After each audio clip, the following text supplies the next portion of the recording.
এদিকে শাহী সাক্ষাতে শুভেন্দু, নয়াদিল্লিতে অমিত শাহর বাসভবনে বৈঠক, রাজ্যের আইন শৃঙ্খলা নিয়ে নালিশ শুভেন্দু অধিকারীর।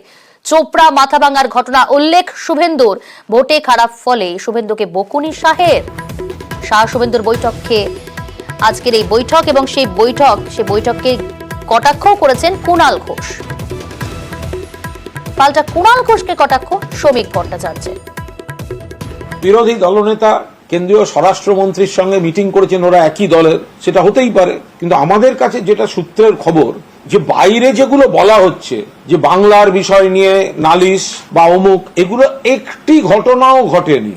কেন বাংলায় বিজেপি ডুবেছে, কৈফিয়ত চাওয়া, বিজেপির এই গোষ্ঠীবাজি, বিজেপির সংগঠনহীনতা, এই ধরনের কাজকর্মগুলো ঘটেছে। শোনা যাচ্ছে নাকি পশ্চিমবঙ্গ সংক্রান্ত কোনো পেন ড্রাইভ বিজেপির নেতাদের তরফ থেকে দেয়া হয়েছে স্বরাষ্ট্রমন্ত্রীকে। কোনো ঘটনার ছবি দরকার হলে, কোনো ঘটনা পাঠানোর মতো হলে তো সেন্ট্রাল আইবি হোম মিনিস্ট্রিকে পাঠিয়ে দেবে। তার জন্য বিজেপির কোনো নেতাকে দিতে হবে কেন? আর যদি সত্যিই কোনো পেন ড্রাইভ দেওয়া হয়ে থাকে, তার ছবিটা পোস্ট করা হলো না কেন? আমরা মহাভারতের সঞ্জয়ের কথা জানতাম, ধৃতরাষ্ট্রকে যুদ্ধের ধারা বিবরণী শুনিয়েছিলেন। আর এ তো দেখছি কুণাল ঘোষ এবং এই যুগের সঞ্জয়।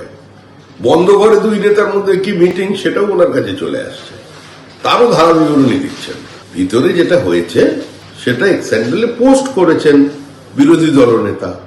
বিরোধী দলনেতা যেটা বলেছেন সেটাই দলের বক্তব্য, সেটাই সঠিক।